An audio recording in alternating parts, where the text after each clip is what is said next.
Salut à toutes et à tous, bienvenue dans Avec Alf. Ce numéro d'aujourd'hui, on reçoit un grand monsieur dans la production audiovisuelle.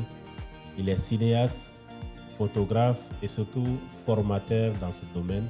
Et il est passionné par toutes les questions de multimédia, la production audiovisuelle. Aujourd'hui, je reçois sur ce plateau monsieur Khalilou Tirera. Comment ça va? Ça va, Dieu merci. Et chez toi? Oui, ça va super bien. Très bien. Bien. Alors, ça faisait 2 jours, comme on dit. Effectivement. Depuis un bon moment. Ouais. D'accord. Comment se porte Tirera? Je vais très bien, Dieu merci. Et je pense que même en te voyant, on sait que tu vas bien. Je rends grâce, comme on dit, je rends grâce. Alors, si tu devrais te présenter, qu'est-ce que tu vas nous dire? Je vais juste dire que je suis Khalilou Tirera, photographe, cinéaste et puis formateur multimédia. Formateur multimédia, et on va enchaîner avec ma question. Comment tout cela a commencé? Alors moi, je dirais que mon histoire avec tout ce qui se passe maintenant, c'est que cette histoire, elle a commencé avec l'électronique d'abord.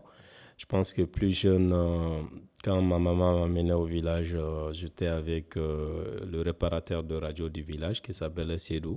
J'étais tout le temps avec lui, je regardais ce qu'il faisait et j'essayais de reproduire. Donc, tout ce qui est électronique, je le touchais dans la famille, les radios, les montres et tout. Et donc, jusqu'à un moment, j'étais le monsieur qui gâtait presque tout ou qui ouvrait tout. Donc, on a finalement décrété que on m'amène les choses qu'on a plus d'espoir qu'on puisse les réparer. Et le plus souvent, je les répare.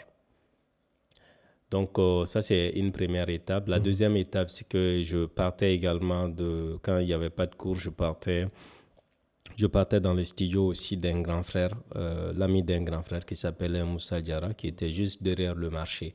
Et donc là-bas, je voyais la photo, j'étais avec le gars qui faisait les photos là-bas, j'étais tout le temps avec lui. Quand les gens venaient faire leurs photos, j'étais là. Donc depuis là, j'ai vu un peu la photographie et je ne pensais pas un jour que ça allait être mon travail. Donc ensuite, il y a eu la nouvelle étape aussi à partir de la 4e année. Comme je suis issu d'une famille commerçante, donc je partais pendant les vacances dans la boutique au grand marché. Et également, s'il n'y avait pas de cours, je partais aussi les samedis également au marché. Donc moi, après ça, comme j'ai dit, je suis attiré par tout ce qui est machine et tout. Un jour, quand je suis allé apporter la nourriture un samedi à la boutique, je suis arrivé. Donc, il y avait le bureau du grand frère juste derrière. Je suis rentré dans le bureau. J'ai vu il y avait une couverture sur quelque chose. Moi, je suis toujours curieux. J'ai enlevé la couverture et j'ai vu l'ordinateur. Donc, j'ai refermé, je suis sorti. Quand il est revenu de la mosquée, il a dit, je sais que tu es rentré et tu as vu ce qui se trouve là-bas. Mais si jamais tu le touches, tu verras. Après, il a pris un informaticien qui l'apprenait, M. Aydra. Donc, celui-là, en même temps, m'a appris à comment me servir de la machine sans que lui, il ne sache. Donc, quand il a terminé sa propre formation et tout, il a dit, OK, maintenant, Adra, tu peux lui apprendre comment utiliser l'ordinateur. Donc, ça trouvait déjà que moi, j'étais déjà bon dans ça. Et après, au même moment, il y a eu aussi l'informatique au lycée.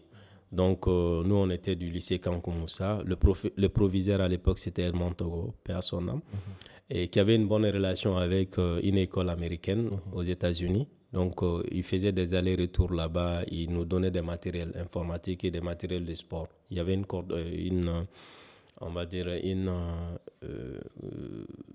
je ne sais pas comment on va appeler ça. Il y avait une collaboration entre les deux, un partenariat. Donc, du coup, quand les machines sont venues, il y avait des machines, il n'y avait pas de gens pour former. Et nous, on avait la chance parce qu'on connaissait un peu l'informatique. C'est là où j'ai connu même Dogba. Donc là, on a formé une équipe, on s'est vu, et puis automatiquement, on a eu, c'est comme si un aimant, quoi.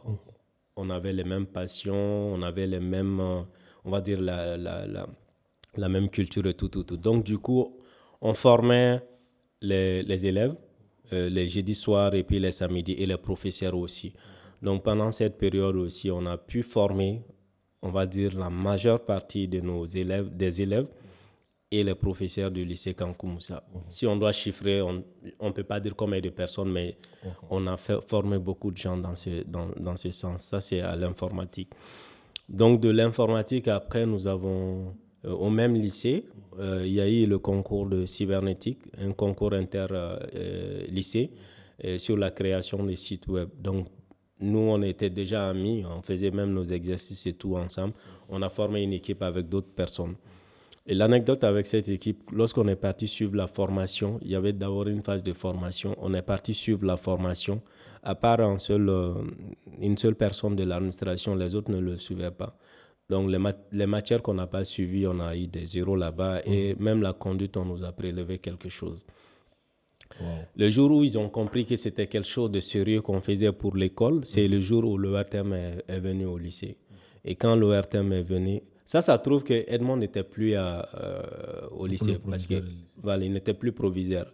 Mais quand lui, il était vraiment notre soutien quand on faisait nos folies d'informatique, même nos formations, il était le plus grand soutien. Donc, on est parti suivre la formation et il y a eu ça. L'ORTM est venu, ils ont vu que c'est quelque chose de grand. On va sortir à la télé. Ils nous ont sorti un ordinateur neuf. Le grand jeu. Voilà. Donc... Et maintenant, ils nous ont mis dans les conditions optimales pour pouvoir suivre, pour pouvoir faire le projet. Donc, on a conçu le site pour notre école. Et à l'époque, nous, on a fait même un site bilingue, en fait.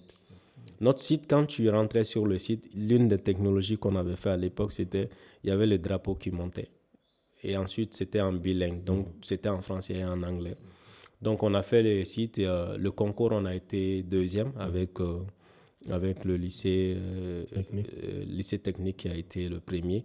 Et grâce à ce concours, on a pu doter le lycée de 10 ordinateurs. Ça a trouvé que l'État n'avait pas encore donné d'ordinateur au lycée. Et 10 ordinateurs, dont 2 ordinateurs ultra performants, que l'administration utilisait même pour faire tout ce qui est administratif, le calcul des notes et autres là, jusqu'à notre départ du lycée. Et ensuite...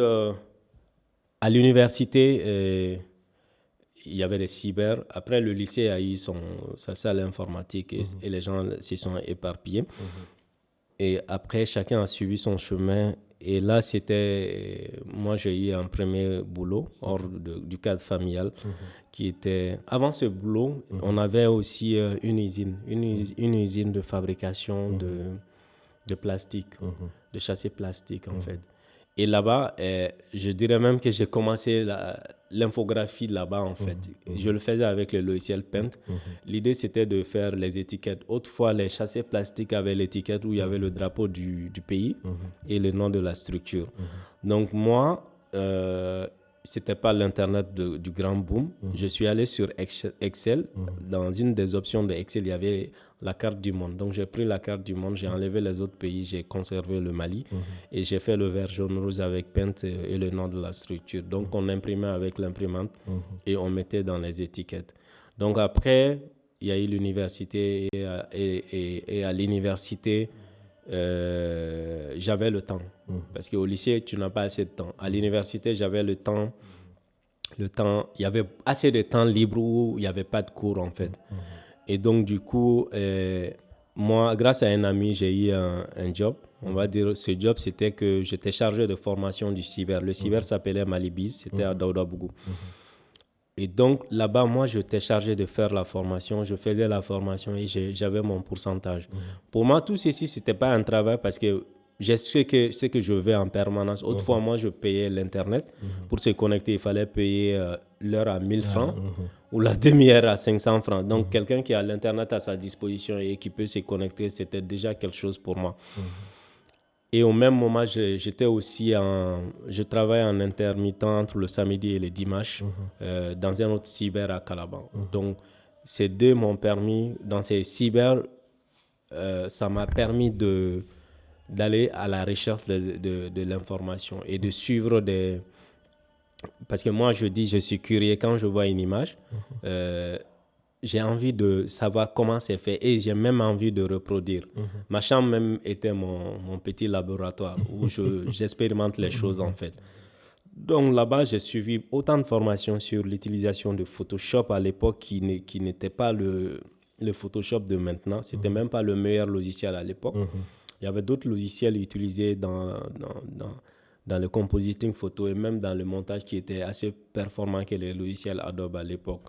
Donc, j'ai appris à les utiliser sur Internet en même temps.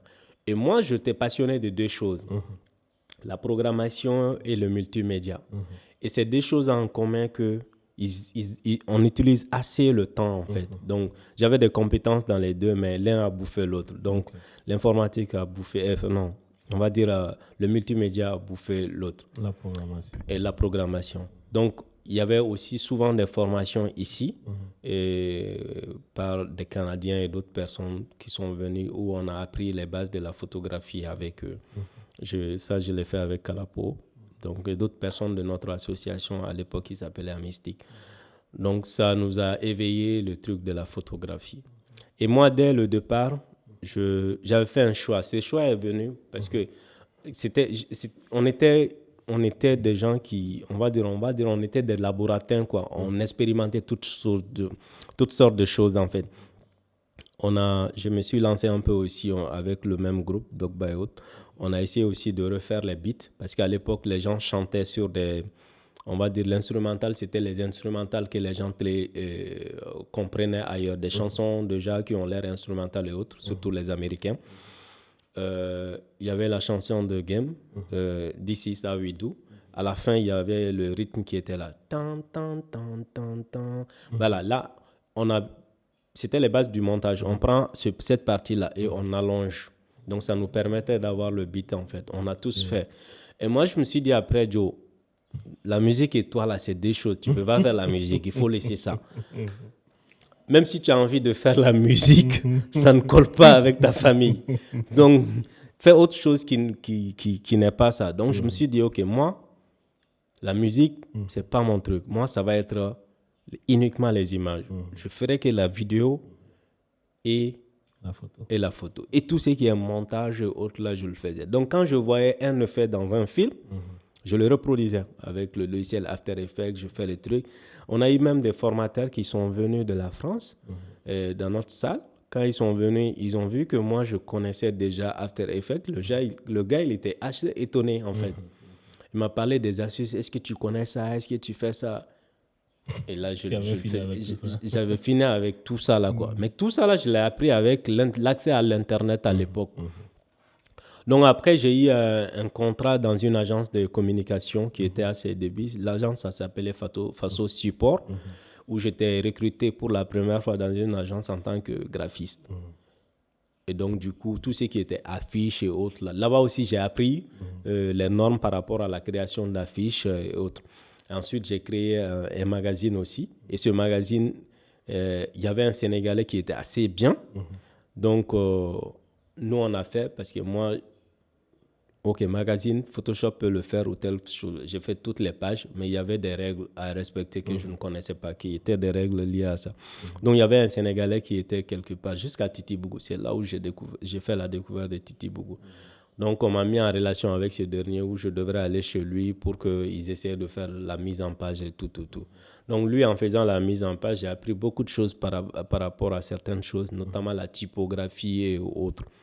Ça, c'est un peu ça. Donc, le cinéma a commencé pour le vrai.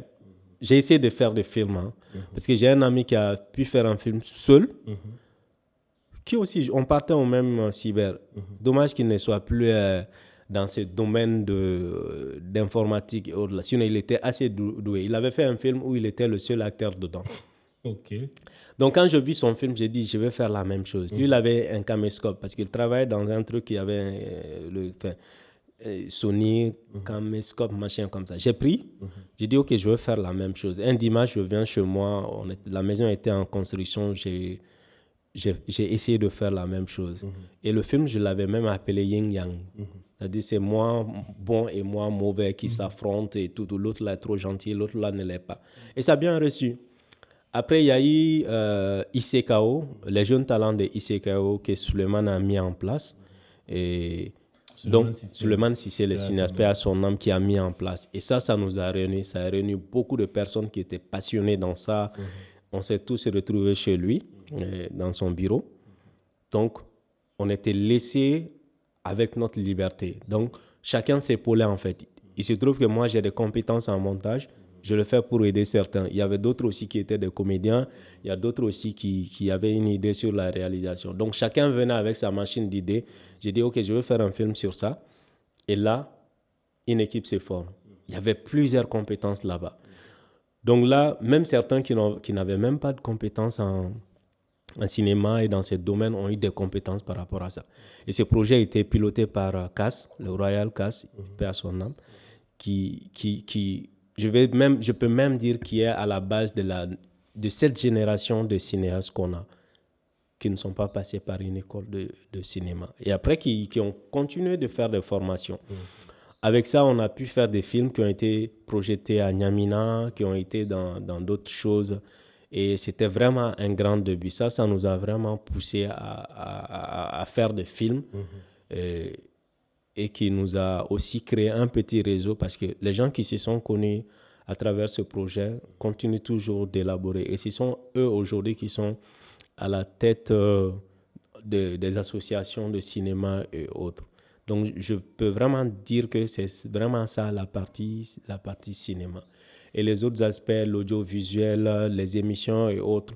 Donc, on était dans les projets comme étant des techniciens, on a produit des émissions de télé-réalité pour les chaînes de télé. On a fait des photos pour des hommes politiques, on a suivi des campagnes politiques, et jusqu'à ce que on a pu créer notre association, on a pu créer la boîte Tirera Film. Et cette boîte, elle a été créée avec les revenus que j'ai eu, parce que à 2011, je pense que j'ai travaillé chez quelqu'un. Ça aussi, c'est l'informatique. Après la réparation ou la configuration de ces appareils informatiques et tout, m'a demandé si je pouvais travailler chez lui. Moi, je dis, je suis en train d'étudier, donc c'est pas envisageable que je sois chez quelqu'un en plein temps. Il m'a dit, je te veux pas chez moi parce que tu es le meilleur, parce que le meilleur, je peux le trouver partout. Mais moi, j'ai vraiment envie que tu viennes chez moi. Et l'école n'est pas un obstacle. Quand tu as cours, ne viens pas au bureau. Et donc, j'ai accepté. J'avais de l'argent. Et puis, j'avais accès à l'Internet toujours. Et j'avais aussi la possibilité de faire des photocopies. Parce que tout le monde sait comment fonctionne l'université sur la colline. À l'époque, si tu n'avais pas d'argent pour faire la copie, c'est pour ça qu'on donnait même le trousseau. Celui qui mangeait son trousseau était fini. Donc là, et moi, j'ai accès à ça. Je pouvais aussi me former, parce que je suis quelqu'un, il suffit que moi, j'arrive à connaître le programme. Si je connais le programme, je peux faire des recherches pour trouver, pour comprendre la chose. Une fois que j'arrive à comprendre, je fais le petit jet avec. Donc, voilà, j'ai fait quelques années là-bas. Et tout ce que je gagnais, mon salaire même, j'avais amené ça en famille. Et le chef de famille m'a dit, toi, tu gardes ton argent. Pour le moment, nous, on peut nous occuper des choses élémentaires. Mais je ne me suis pas arrêté là.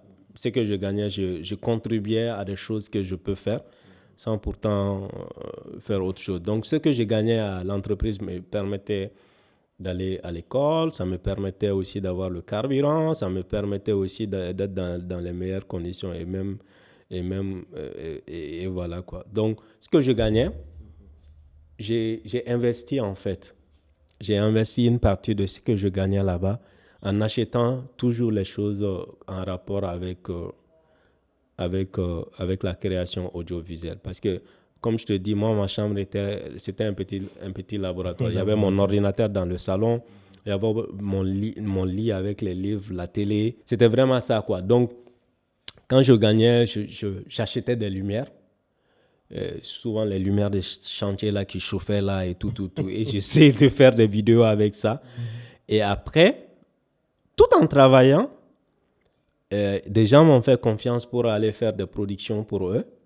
Des missions et autres là qui m'ont permis d'avoir de l'argent, parce qu'au moment que j'avais ça, j'avais pas l'argent pour acheter des caméras et autres là. ça trouvait que les caméras n'étaient pas assez numérisées et tout. Donc moi, je louais la caméra avec quelqu'un. Je prenais la caméra, je pars faire ce que j'ai à faire. Sur les mini-DV, après, je numérise et je fais le montage, je livre le produit. Donc, j'ai fait une première mission qui a marché. J'ai terminé le montage, j'ai eu un peu d'argent et j'ai acheté un Canon 60D, une caméra comme ça. Donc, j'ai acheté la caméra, la technique était là et tout. J'ai continué à faire d'autres choses. À chaque fois que je gagnais quelque chose, je l'investissais dans des choses qui pouvaient me permettre d'aller plus rapidement en achetant des ordinateurs et tout. Donc, à chaque fois, j'investissais jusqu'à ce que j'ai pris un local à Bakodji-Koroni, une petite chambre. Hein. Et là, je partais faire les choses que je devrais faire. C'était plus la petite chambre, mais c'était là-bas. Et de là, on a pu ouvrir à Calaban. Et puis, j'ai associé d'autres personnes que j'avais eues en formation. Et toujours avec les missions cybernétiques, il y avait des concours, il y avait d'autres concours après nous. Et maintenant, c'était nous-mêmes les organisateurs de ces concours, en fait, qui s'appelait Espace Créatif. Et ça, c'était un concours où on formait les gens en multimédia. On a eu toute une génération de personnes qu'on a formées. Et dans ces formations aussi, il y a d'autres aussi qui étaient vraiment tenaces, qui pouvaient supporter des choses et consorts qu'on a pris et qu'on a formés. Voilà. Donc, ça, c'est un peu le parcours que je peux dire. C'est un long parcours. Si tu dois comptabiliser, ça va être sur combien d'années? Ça a commencé quand jusqu'à quand? Tout ça, là, tout ce que tu viens de nous raconter. L'informatique, quand même, a commencé en 2000. Hein. Maintenant, si tu veux parler des baratou que je faisais là, ça, on m'a raconté, en fait. Ça, c'est quand j'avais 7 ans, 6 ans, 7 ans, comme ça. Okay. Voilà. Donc, Khalilou Tirera a grandi, je peux dire, avec ces idées-là et l'entrepreneuriat aussi, hein, parce que tu pouvais choisir de rester, peut-être travailler avec d'autres personnes, mais tu as décidé de t'installer à ton compte. Et tout ce que si on revient un peu sur ce que tu nous as dit, je comprends l'importance de se former parce que tu n'as pas fait une école en tant que telle, donc de multimédia. Donc, tu as appris sur le tas en le faisant chaque jour au quotidien. Et aussi, j'ai appris aussi que, en fait, dans ce parcours, tu as compris vite l'importance des outils. L'importance des outils et de la formation. Donc, ce que tu gagnais, tu réinvestissais dans les outils, l'achat des équipements pour avoir les outils, les bons outils, et aussi dans la formation. Ça, c'est extrêmement important. Et on va avancer un peu par rapport à tes projets que tu as eu à réaliser. Est-ce que tu peux nous dire un projet passionnant sur lequel tu as travaillé et qui te marque encore à chaque fois que tu penses et ça te donne le sourire? Alors, les projets, il y a 2 manières de participer au projet. Il y a des projets où c'est moi, ma personne, qui participe au projet. Il y a des projets aussi à la fin qui sont des projets où c'est Tirera Film qui participe au projet. Mais très généralement, les deux sont confondus, en fait. Les projets, j'ai eu à travailler sur plusieurs projets cinématographiques. Le premier projet que je vais dire où j'ai été vraiment directeur de photo, c'était un projet de court-métrage. Non, pas de court-métrage, c'était une série. Et cette série, ça s'appelait Afrostar 22, qui était un film réfléchi par un jeune Malien, un jeune réalisateur malien, Gakou, qui au départ aussi a réuni, on va dire, tous ceux qui ont quelque chose à offrir dans le domaine de l'audiovisuel au Mali, de se retrouver autour de ce film. Donc ce film devrait se passer à Bamako ici et une partie à Molodo. Donc je suis venu sur le projet en tant que directeur photo et c'est là où j'ai vraiment compris réellement c'était quoi l'importance d'un directeur photo dans un projet. Et dans ce projet, il y avait beaucoup des aînés, des professionnels dans ce domaine, avec qui on se comprenait. Parce que nous, on avait une nouvelle manière de le faire. il y avait aussi l'ancienne méthode de le faire. Donc, quand tu cumules les deux, ça peut répondre aux exigences de ça. Ça, c'était vraiment le premier projet, on va dire concret dans ce domaine qu'on a fait en 2019. Non, 2019, oui, je pense. Okay. Et ça trouve déjà que j'étais dans le truc. Maintenant, après ce film, il y a eu un autre film du même réalisateur, Gakou. Cette fois-ci, ça, c'était un documentaire qui était aussi une grande expérience. Et ça, le film, on devrait le faire à Molodo. Molodo, c'est derrière Nyono. Voilà. Donc, Molodo, Bamana, on est parti là-bas. Et c'était une période de crise également. Donc, il y avait la crise sécuritaire. Il y avait également... c'était à l'approche de Covid, en fait. Parce que nous, on a quitté seulement les couvre-feux et autres. Donc, ce film, on le faisait dans un environnement hostile où on devrait vraiment montrer une manière malienne de résolution de conflits. Ce film parle de ça même. Je pense que à la FESPACO passée, le film a eu une mention spéciale. Okay. Donc, ce film, c'était une solution locale pour trouver des solutions aux problèmes d'insécurité. Et la différence entre un film fiction et un documentaire, c'est que le documentaire, vous prenez le réel. Vous vous déplacez à pied, vous vous déplacez sur la moto. Parfois, vous dormez dans les conditions qui ne sont pas les conditions de la maison. Mais c'était toujours passionnant. Et nous, on dormait même sous une tente. J'étais avec un bon ingénieur son burkinabé qui était sur le projet. Donc ça, c'est vraiment un projet de documentaire aussi qui m'a marqué. Et ensuite, il y a eu le projet de Aluni Frandjay, qui est Tan. Ce projet, comment j'ai atterri dans ce projet, c'est que c'est à travers une amie, Awanjay, qui m'a suggéré à Alun. Alun, on se connaissait, on va dire, entre guillemets, parce qu'on a même fait une mission ensemble en 2018, on suivait un candidat. Mais travailler professionnellement ensemble dans un domaine précis, c'était la toute première fois. Okay. Et donc, ce qui m'a le plus marqué avec lui, c'est qu'il m'a exposé son projet et il m'a dit, je veux que ce projet soit réalisé par une équipe 100% malienne. Que les acteurs, non, on va laisser ça, et que ça soit fait par les Maliens, c'est-à-dire l'équipe technique, les comédiens, on va dire tout, même le montage, que ça soit fait par un Malien. Et il m'a montré visuellement ce qu'il voulait. Donc, quand tu montres déjà visuellement ce que tu veux, c'est très facile pour un directeur photo de produire ça. Et donc, on s'est lancé sur le projet avec beaucoup de difficultés, en fait, parce qu'à un moment, on a failli même arrêter le tournage. Parce que souvent, les dépenses de la réalisation d'un film, c'est énorme. Et souvent, certains partenaires aussi prennent le recul ou tardent à mobiliser les fonds. Donc, il faut chercher les fonds, il faut le faire. Donc, c'était vraiment... J'ai retrouvé une autre personne, une autre version de moi, différente, mais complémentaires, qui peuvent travailler assez ensemble. Parce que je suis quelqu'un qui aime plutôt trouver des solutions que de créer des problèmes. Parce que je me dis que si X m'a appelé pour faire telle chose, c'est que la personne veut que ça soit fait. Mais si moi-même je deviens une autre charge pour la personne, c'est que je ne joue pas mon rôle. Donc c'est ce qui fait que quand je vais quelque part, je suis plutôt solution que de dire on doit faire. Maintenant, si on doit discuter après qu'est-ce qui a marché et qu'est-ce qui n'a pas marché, c'est après le travail. Mais quand on travaille, je n'hésiterai pas à mettre mon argent dedans, je n'hésiterai pas à prendre mon matériel et tout. Bon, sur un projet où j'étais censé être directeur de photo, à la fin du projet, il était tellement content du projet qu'il m'a désigné comme coproducteur du film. Ça veut dire que le film, c'est pour moi aussi. Donc, imagine, tu es employé et tu deviens propriétaire à la fois de la chose. Donc, ça, c'est vraiment quelque chose qui m'a marqué. Super. Intéressant.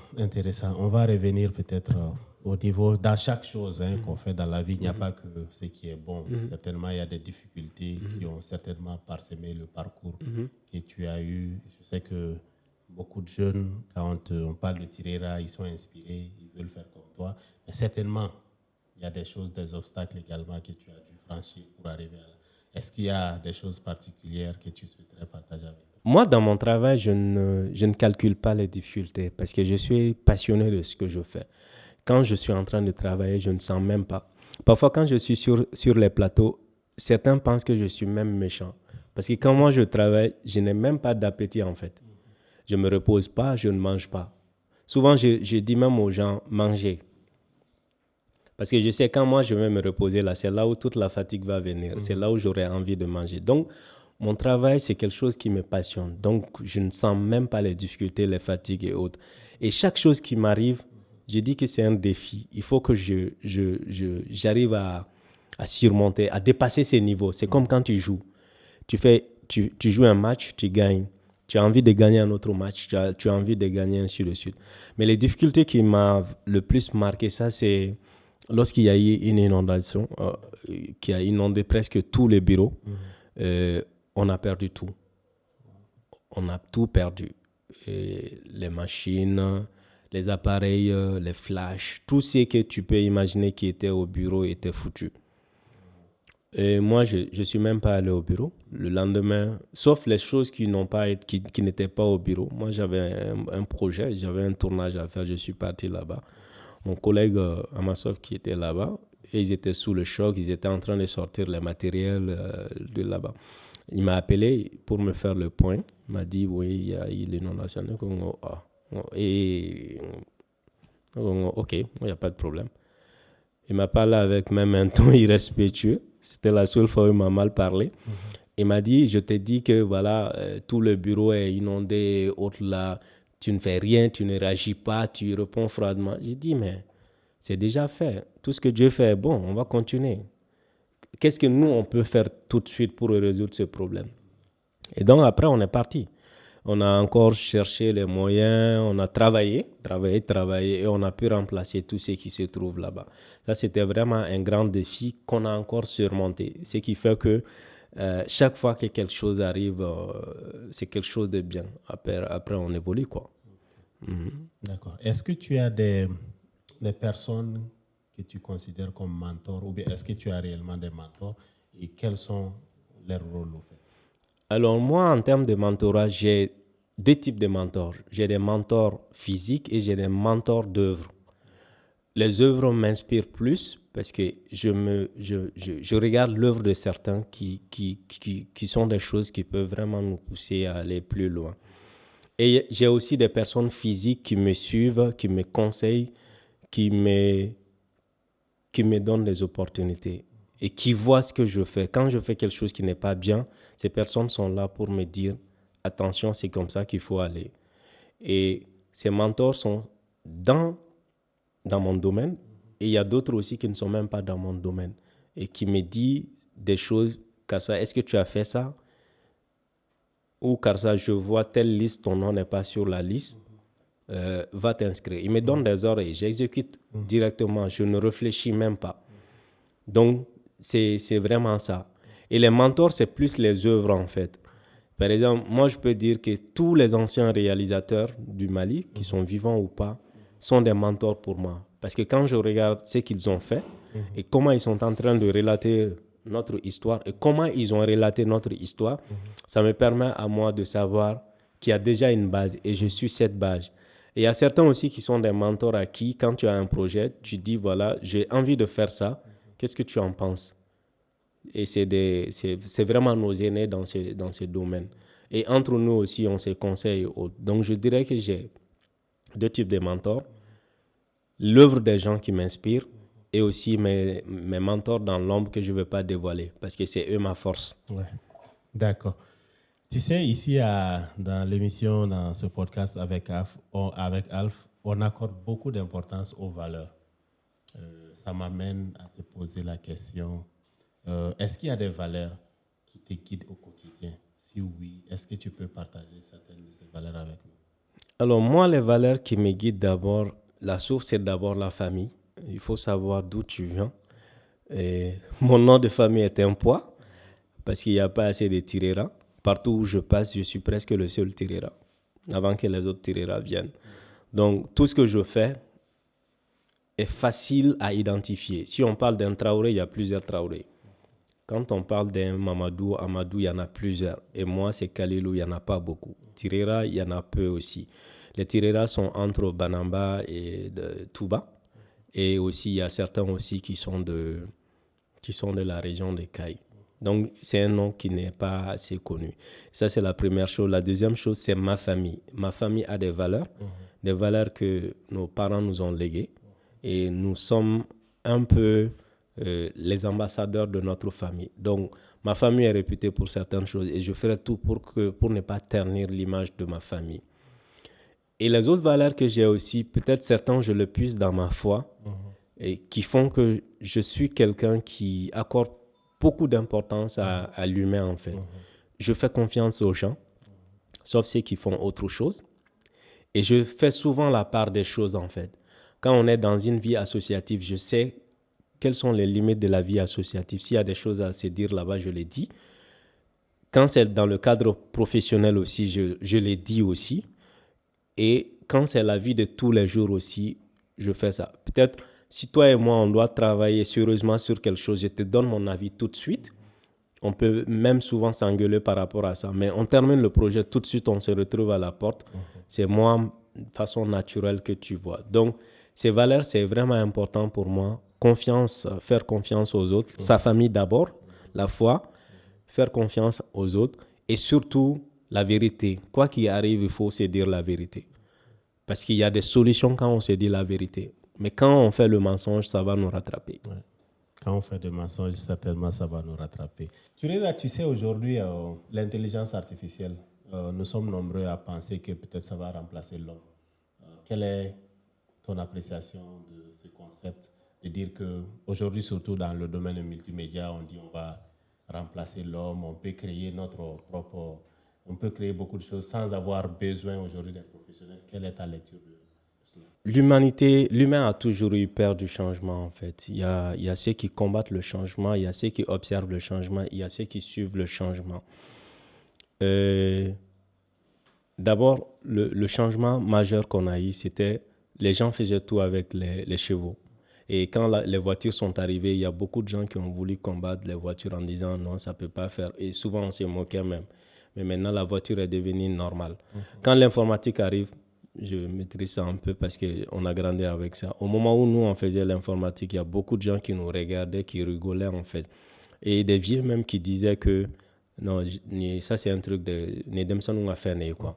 Et certains même, ils avaient des ordinateurs qui ont été dépassés étant neufs en fait. Mais aujourd'hui, est-ce que tu peux aller dans un service sans un ordinateur? Et les téléphones, quand c'était d'abord les téléphones fixes, il y a eu le sans-fil, ensuite il y a eu les téléphones avec des boutons. Il y a des gens qui ont combattu ça aussi également. Et il y a des sociétés même qui sont restées en marge de ça.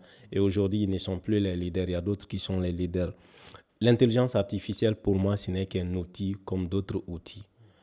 Et aujourd'hui, ceux qui se sentent le plus menacés, c'est peut-être les gens qui sont dans l'édition. Même ça, l'outil ne fait que ce que toi, tu lui dis de faire en fait. Et même quand tu regardes nos caméras, il y a de l'intelligence incorporée dans nos caméras. Même nos téléphones, il y a de l'intelligence incorporée. Tu sors avec ton téléphone sous le soleil, la luminosité va s'augmenter automatiquement sans ton concours. Qui lui a donné cette intelligence qui a assez de lumière, il faudra augmenter la lumière. Quand il fait sombre, il faut diminuer la luminosité. Donc, c'est juste un outil. Pour moi, un photographe ou un professionnel de l'audio, de multimédia, c'est un outil de plus qui va me permettre de gagner plus de temps que je peux accorder à autre chose. Autrefois, pour faire un film, même les JT qui sortaient à l'ORTM, c'était J+1 qu'ils diffusent. Pour faire un film aujourd'hui, avec le numérique, tout le monde peut faire un film. Tu achètes une caméra, c'est même devenir la norme en fait. Aujourd'hui, tu fais une photo, ce n'est plus les pellicules, c'est numérique. Et l'intelligence artificielle est un autre aspect qu'on doit juste prendre comme outil et non comme dire, voilà, ça va menacer les métiers. Rien ne peut remplacer l'homme. Rien ne peut remplacer l'homme. C'est vrai qu'il y a beaucoup de gens qui doutent, qui hésitent encore et on est obligé d'aller avec. Merci beaucoup. On tend un peu vers la fin et j'aimerais te poser la question. ton parcours est assez inspirant et certainement tu as beaucoup de jeunes qui te regardent, qui voient en toi un modèle. Et si tu as un conseil aujourd'hui, est-ce que tu peux regarder la caméra et les prodiguer ces conseils? Alors, le conseil que j'ai à donner, si je suis encore à l'âge de donner des conseils, en fait, ces conseils, je me les donne à moi d'abord avant de les donner à ceux qui me regardent. N'oubliez pas qui tu es, en fait. N'oublie jamais qui tu es. Et ça, c'est d'abord ta famille. Il faut regarder qui est ton père, quel est le rôle que ton père joue dans la société. Il ne faut pas oublier qui est ta mère et quel est le rôle que ta mère joue. Et il ne faut surtout pas oublier que la culture n'est pas, on va dire, transposable en fait. Les choses qui marchent peut-être au Brésil ne font pas partie de notre culture. Tout ce qu'on peut faire, on peut s'ouvrir au monde, on peut faire des choses du monde, mais on ne doit pas oublier notre culture. Et quand on oublie notre culture, on ne saura pas réellement qu'est-ce qui est important. Et je pense que même notre pays est face à cette difficulté. On a eu tellement de virus au sein de notre société que finalement, on ne sait plus qu'est-ce qui nous façonne. Autrefois, on disait que l'espace se trouve au village. Aujourd'hui, au village, c'est plus détruit que les grandes villes. Et c'est dans les grandes villes que les gens vont pour chercher à savoir réellement qui nous sommes. Et je pense que nous ne devons pas du tout l'oublier. Il faut être passionné. Pas parce que ça marche pour X ou Y, je veux le faire, mais il faut le faire parce que tu aimes le faire. Quand tu aimes le faire, le temps que tu vas sacrifier, l'argent que tu vas sacrifier, ça ne sera rien pour toi, ça sera juste de l'ambition. Mais si toi, tu veux juste faire parce que X le fait, ça marche pour lui, tu vas faire la même chose que X et la seule solution que tu auras à faire, c'est d'essayer de gagner un peu d'argent dedans. Et si tu n'arrives pas à gagner de l'argent dedans, tu vas aller essayer autre chose qui ne te passionne pas. Le risque est que chacun... Mais ce que tu fais, si ça te passionne, en le faisant, tu le fais avec plaisir. C'est comme un passe-temps pour toi. C'est pour cela que il y a des gens qui travaillent et il y a d'autres qui ne travaillent pas. Moi, à Tirera Film, c'est juste la passion. Tu n'es pas passionné, même les stagiaires que je prends chez moi, tu n'es pas passionné, tu vas partir par toi-même. Parce que je te dis dès le départ, même les gens que je forme ou que je prenne chez moi, quand ils viennent, je te dis, si ton ambition, je t'écoute, si ton ambition c'est de te faire de l'argent, tu ne gagneras rien ici. Mais si tu es passionné, tu auras plus que moi. Si tu es passionné, tu auras plus que Tirera. Alors, quelle est cette citation que tu souhaiterais partager avec nous pour conclure? Le silence est d'or. Merci beaucoup, Tirera. On va observer le silence où on peut pour gagner de l'or. Certainement, sur ce plateau, le silence ne t'arrangera pas. Et merci beaucoup d'avoir partagé tous ces conseils et d'avoir partagé ton expérience. Une expérience assez riche, diversifiée. Et ce que je retiens autour de ça, il faut vraiment de la passion. Je te connais un homme passionné. Passion pour ce que tu fais, passion pour la personne que tu es. Et je pense que c'est extrêmement important. À vous qui nous regardez, sachez que nous étions avec Khalilou Tirera, de Tirera Film. Et il est dans la production audiovisuelle, comme il a si bien dit. Et nous étions ensemble pour découvrir ses expériences et surtout recevoir les conseils de sa part. Et quant à nous, nous sommes ravis également d'être avec vous. Et à très bientôt, certainement pour le prochain numéro de Avec Alf. Et on est ensemble.